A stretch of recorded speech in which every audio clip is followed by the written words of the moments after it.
Nova faixa Minha Casa Minha Vida. O que você precisa saber? Estamos aqui com a Rose, da Exata Financiamentos. Bem-vinda, Rose. Obrigada pelo convite mais uma vez, né? Alegria ter você aqui conosco. E vamos às dúvidas, né, dos clientes, que existem várias dúvidas que eu até anotei aqui e vamos esclarecer. Rose, por que criaram somente agora a faixa 4 Minha Casa Minha Vida? Essa é uma pergunta que eu também recebo muito. Bom, primeiro a gente precisa lembrar, nós até falamos isso no último bate-papo que eu estive aqui. Existe, de fato, uma escassez do recurso SBPE no mercado. SBPE, para você ir de casa, chama-se Sistema Brasileiro de Poupança e Empréstimo. É uma espécie de cesto financeiro onde a gente retira esse recurso para emprestar para as pessoas comprarem imóvel. E isso estava escasso. Então, a gente teve aí, no ano passado, uma fila de espera para assinar contratos e tudo mais. Nós ainda citamos, algumas medidas terão que ser tomadas para que a gente tenha outras origens de recurso para emprestar para o público comprar. Eis, então, uma medida, o faixa 4. O que acontece? O faixa 4 ele veio para atender uma demanda que estava reprimida, porque essa demanda não conseguia se enquadrar nem no Minha Casa Minha Vida e nem subir para juros maiores, que é a faixa de renda que estava ali limitada anteriormente de 8, que era até 12 mil reais aproximadamente. Então, quando entrou o faixa 4, ele entrou para dar mais poder de compra para essa população e, claro, fomentar mais o mercado. Então, qual o valor que se enquadra, para você repetir, e Isso. qual é a taxa de juros? Vamos lá. A regra hoje ela está com a renda na faixa 4 a partir de R$ 8.600 a até 12 mil. Houve uma balização das faixas de rendas também. Por isso que aumentou esses R$ 600 agora. Então, a pessoa se enquadra aqui até 12 mil com uma taxa de 10%. Certo. E pode ser financiado 100% do imóvel? Ai, o sonho. Ainda não temos esse milagre. Daí, Certo. vamos lá. Para imóvel novo, aqui na nossa região, a pessoa vai fazer o financiamento máximo de 80%. E para imóvel usado, que também contemplou Minha Casa Minha Vida faixa 4, serão de 60% de financiamento. Isso na nossa região. Em outras regiões, Magda, pode chegar a 80%. Certo. E pode se juntar a renda e com quem? Com qual familiar? Pode. É bom a gente falar sobre isso, porque a entrada do faixa 4, ela dá aquela ideia de que é algo muito diferente. Então, assim, para o pessoal de casa, o faixa 4, ele é Minha Casa Minha Vida e tem que seguir as mesmas regras. Então, para se juntar renda, também pode se juntar renda com parentes de até terceiro grau. Então, assim, pai, o tio, sobrinho, pode se juntar renda com o cônjuge, ainda que você não seja casado com ele. Então, você pode fazer a união estável, provar que mora ali com aquela pessoa e fazer a junção da renda. A regra, ela é a mesma, desde que, claro, Magda, a regra seja verdadeira. Porque é um negócio de repente, todo mundo começar a casar, né? Casa, casa, casa. Então, assim, tem algumas regrinhas que a gente tem que analisar. Aí a gente vai pedir o comprovante de endereço desse companheiro, dessa companheira. A gente vai pedir uma série de documentos que poderão ser prova daquela união estável. Tá bom? Certo. E existe subsídio, Rose? Sonho também, né? Faixa 4, até devido ao formato da renda, não contempla subsídio. Subsídio, os clientes contemplados ficarão limitados até a faixa 2, aqueles clientes com renda de até 4.700. Acima disso, passando pela faixa 3, que vai até 8.600, e na faixa 4, que é até 12 mil, não tem subsídio. Certo. E para registrar essa escritura, a faixa 4 vai entrar no mesmo benefício que as outras faixas? Benefícios de descontos, você diz, Sim, né? sim. Sim, ó. Todo o programa Minha Casa Minha Vida, o ato do registro dessa escritura lá no cartório, é importante a gente entender que quando você compra um imóvel, você tem uma série de despesas. Uma dessas despesas chama-se registrar essa escritura. Esse registro, para quem é do Minha Casa Minha Vida, ele tem um desconto de 50%. Então, na faixa 4, se o cliente atender à regra, ele também terá esse desconto. Todavia, Magda, o cliente da faixa 4 é um cliente que, por vezes, já teve algum outro imóvel. Então, o que é importante ele se atentar? O desconto dos 50% é para a aquisição do primeiro imóvel. Então, se lá no passado ele teve um imóvel, ele já recebeu esse desconto. Hoje, no Minha Casa Minha Vida faixa 4, ele não será contemplado. Mas o programa contempla sim, basta a gente entender o perfil do cliente. Então, ou seja, quem já adquiriu o imóvel pelo programa Minha Casa Minha Vida pode adquirir outro. Ai, ótimo, pode. Não sei, é porque assim, é uma dúvida que às vezes a pessoa ela não se aproxima para comprar, porque fica aí um mistério, uma fala às vezes na internet, um achismo de que Minha Casa Minha Vida ele é para o primeiro imóvel. Minha Casa Minha Vida, você pode ter quantos você puder ter, desde que você atenda às regras. Vamos dar um exemplo aqui. Digamos que eu trabalhava lá no estado do Rio de Janeiro e lá eu tive o Minha Casa Minha Vida. Mudei aqui para o Espírito Santo. Estou em outro estado e aquela casa já foi vendida ou ela está quitada e quietinha lá. Hoje, aqui no Espírito Santo, eu posso provar que eu moro e que eu trabalho aqui. E, portanto, eu atendendo às regras do programa, eu posso sim ter um segundo Minha Casa Minha Vida. E aí, o que eu tenho que lembrar? No cartório, eu não terei mais o desconto dos 50%, porque, na verdade, trata-se do meu segundo Minha Casa Minha Vida. Então, tem muitas regras que a gente tem que analisar, porque, às vezes, o cliente ele não se aproxima para comprar algo que está dentro de um custo-benefício muito bacana, porque ele acha que não pode, porque já teve. Então, é importante ter a lembrança de que pode sim, basta entender a regra. Rose, existe alguma exigência diferente para a construção desses imóveis na faixa 4? Ah. Tudo aquilo, Magda, que é construído no Minha Casa Minha Vida é uma regra só para a construção do programa. Então, faixa 1, 2, 3, 4, a regra é a mesma. O que a gente tem visto no mercado que precisa ter zelo? Alguns imóveis já estavam prontos ou quase prontos, quando a gente teve essa mudança de faixa do valor do imóvel, que agora está em até R$ 500 mil. E aí, quando algo está em construção, já usou-se regras construtivas que talvez não se aplicam no programa. E para uma empresa poder construir algo no programa, ela precisa ter na emissão de ART, RRT dela, tem que ter uma empresa de pessoa jurídica responsável por aquela construção. Essa pessoa jurídica, ela precisa ter no cartão de CNPJ dela implicações específicas para atender a regra que a Caixa Econômica exige referente ao programa.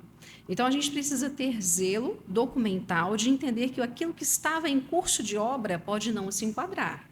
E a exigência é, sim, que tenha sido construída aquela obra por uma empresa, pessoa jurídica que tenha os quinais específicos de edificações. Certo. E o construtor que já iniciou a obra e no meio do caminho, né, aconteceu essa feliz notícia e mudança, se ele quiser se adequar, dá tempo ainda ou não? Dá tempo desde que ele ainda não tenha emitido a bítse da obra, pois qualquer alteração relacionada à parte documental ela tem que acontecer antes da emissão do bítse.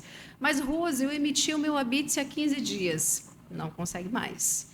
Porque nós temos enquadramentos documentais que têm que ser analisados, tem datas, tem entendimento de tempo cronológico. Imagine você, um construtor, ter uma licença de obras na mão e logo em seguida, 2 meses depois, ele já tem o bítse. Qual o tempo cronológico de construção disso? E como é que está a documentação responsável pela execução dessa obra? Então, tudo isso é analisado quando a gente faz o enquadramento do imóvel no Minha Casa Minha Vida. Correção, né? Não sou eu que faço, gente. É o engenheiro da Caixa, eu só analiso o documento.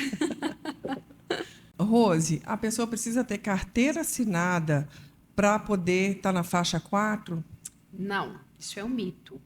Minha Casa Minha Vida não exige que você tenha carteira assinada. O que difere é que quando você tem a carteira assinada e nela você já contribuiu pelo menos 3 anos, você torna-se cotista dos benefícios do FGTS. Isso vai te dar um redutor de 0,5% na taxa de juros. Mas, digamos que você hoje é autônomo, é a manicure, é o pintor, ou você é o advogado e que você não tem a carteira assinada. Você vai provar sua renda através do imposto de renda e, atendendo às regras, vai participar normalmente do Minha Casa Minha Vida. Certo. E a pessoa, ela consegue adquirir o terreno e construir? Consegue. Lote de construção. Você pode fazer, Magda, a construção em terreno próprio, desde que o terreno mais a obra fique no máximo em 500 mil. E você também pode comprar o terreno mais a obra. totalizando R$ 500.000. Sempre tem que estar no valor de até R$ 500.000 para estar na faixa 4. Certo. E a faixa 4, o imóvel tem que necessariamente estar pronto ou ele pode ser adquirido na planta? Aqui para nossa região essa é boa, né? Quando pronto o imóvel estiver, ele vai atender aquela necessidade rápida de moradia, né? Preciso sair do aluguel ou minha oportunidade de investimento. Pega ele pronto e vai. Quando na planta, você também poderá comprar na planta, desde que, claro, seja de um empreendimento financiado pela Caixa. Porque aí você tem como já assinar o seu contrato e esperar essa obra ficar pronta. Certo. E será que é vantajoso adquirir o imóvel na planta? Nossa, eu compraria quantos tivesse agora. Por que eu falo isso? É engraçado que essa semana eu tive duas abordagens referente a isso. Quando a gente compra na planta, nós estamos comprando, vamos chamar de preço do produto econômico agora, que é o preço de lançamento. Quando lá na frente, daqui 2 ou 3 anos, esse imóvel estiver pronto, você, por este prazo, ganhou a valorização desse produto. Então, você precisa fazer a conta de que, se você esperar ele ficar pronto para você comprar, você pagará o preço também da valorização. Se você o compra agora, você não vai pagar por isso, você vai ganhar isso. Então, eu super recomendo, seja no Minha Casa Minha Vida ou em outros itens de produtos, comprar na planta é extremamente econômico e vantajoso. Certo. E agora nós vamos entrar num assunto. Nós sabemos que é super vantajoso, mas também precisa se ter muito cuidado, né, em procurar profissionais que tenham conhecimento para poder orientar, porque existem casos de pessoas que constroem ou empresas e não registram. Sim. Então, assim, essa parte documental, ela é fundamental para que a pessoa adquira com total segurança, certo? Perfeito. E o cliente também pode e deve fazer essas consultas. Todo empreendimento que está sendo lançado no mercado, você que já está no mercado há anos, né, assim como eu também, bem sabe, que tem que ser registradas os memoriais de incorporação nos cartórios das cidades. É o que dá a segurança de que aquele produto, de fato, tem idoneidade, que ele vai ser construído e entregue. E como o cliente vai ter acesso a essa informação? Ele pode ir ao cartório e fazer essa consulta é pública, né? Como fazer? O profissional que estiver atendendo a ele pode e deve entregar essas informações. Outro item que eu acho assim super importante é que o corretor ou imobiliária, assim como eu credenciada à Caixa, nós não temos que nos sentir invadidos pela atitude, por exemplo, de um cliente pedir para mim o número da minha matrícula, do meu credenciamento, para checar se eu de fato sou uma correspondente credenciada à Caixa. Isso para mim tem que ser um prazer em poder provar que eu sou. Sabe? Assim como eu penso que o corretor tem que pensar assim, que a imobiliária tem que pensar Sim. assim. E é extremamente importante que a imobiliária ela dá a segurança do cliente saber onde ele está, com quem ele está tratando, ele tem uma referência para buscar. Então, eu sou extremamente a favor de dar esse acesso ao cliente. A gente vê, Magra, todos os dias nos jornais os casos absurdos de quem não tem credenciamento algum se passando por tal. E isso, assim, descredibiliza demais o mercado. A gente tem na nossa carteira lá, por exemplo, produtos maravilhosos que podem ser vendidos, mas já foram tão banalizados por pessoas que não têm conhecimento, que não atuam no mercado e se passam dessa forma, que tira a credibilidade do produto, assim como a imobiliária. Então, às vezes, uma imobiliária que pega um produto que está sendo lançado no mercado com condições extraordinárias para ser vendidas, mas que, por fim, você está sabendo que aquela empresa não tem nenhum registro incorporativo daquilo, que segurança você tem de colocar esse produto, o seu nome e vender esse produto? A importância de procurar saber quem é o profissional, porque existem vários casos de golpe. Você mesmo teve um caso, né, Rose? Conta pra gente. Nossa, infelizmente eu tive uma situação no escritório em que a cliente havia entregue praticamente R$ 40.000 direto na conta do corretor. Então, é necessário que o cliente entenda que o único recebedor de recurso referente à venda do produto, venda e não é comissão, referente à venda do produto, é o proprietário que está descrito na certidão de ônus do imóvel, ou a chamada também matrícula do imóvel. Por mais iniciante que esse cliente seja no mercado, primeiro imóvel, segundo ou não, sempre você só vai fazer pagamento ao proprietário que estiver descrito na matrícula do imóvel. E aí você começa a fazer uma junção de casos e começa a entender o que acontece no mercado para que as pessoas, sem querer, se coloquem nessa situação. Às vezes a pessoa ela acredita tanto, ela está com tanta boa fé, principalmente quando trata-se do primeiro imóvel, que a pessoa realmente vai depositar, Magda, o dinheiro na conta de uma outra pessoa física. E é muito importante o papel da imobiliária nesse momento, de conscientizar, de classificar, de instruir, de educar o cliente. Porque depois que a coisa já andou, que o dinheiro já foi entregue, já foi. Então, Rose, nós tivemos um caso recentemente aqui na imobiliária em que um cliente ligou pedindo orientação, que estava locando um imóvel, o corretor já pediu adiantamento. Não façam isso. Procure se informar quem é o profissional, tem que ter um contrato, você tem que saber com quem você está lidando. Isso é muito importante. Você tem que conseguir ver o imóvel também, né? Também. Eu penso algo sobre isso que às vezes assim, pode ser até mal interpretado, mas esse é o pensamento da Rose. Eu entendo que profissionais credenciados existem vários. O médico é credenciado, o corretor é credenciado, a correspondente é credenciada. Todos nós temos, às vezes, números de registros que nos legalizam a atuar naquela profissão. O fato de você estar legalizado para atuar, infelizmente, não separa quem atua de forma correta e quem atua de forma errada. Então, o cliente tem que procurar saber com quem está tratando. O cliente tem que procurar entender quem é a imobiliária, até eu me coloco aqui, quem é o correspondente, que nós estamos falando de agentes bancários, né? Nós estamos falando de imobiliárias, de corretores. O cliente tem sim que buscar saber quem é, buscar os registros, e não basta só olhar o registro, ele tem que se informar, ele tem que ir atrás, porque depois que a situação está feita, é extremamente complexo para poder acertar. Então, esse é o meu pensamento, e eu não me sinto ofendida caso um cliente queira checar as minhas credenciais de forma alguma. Eu acho que faz parte, entendeu? É isso aí. Então, Rose, nós queremos te agradecer pelas informações valiosas. Com certeza vai contribuir muito aí para os nossos clientes, para todas as pessoas, enfim. Muito obrigada. É sempre um prazer estar aqui. Eu já te falei isso, hein?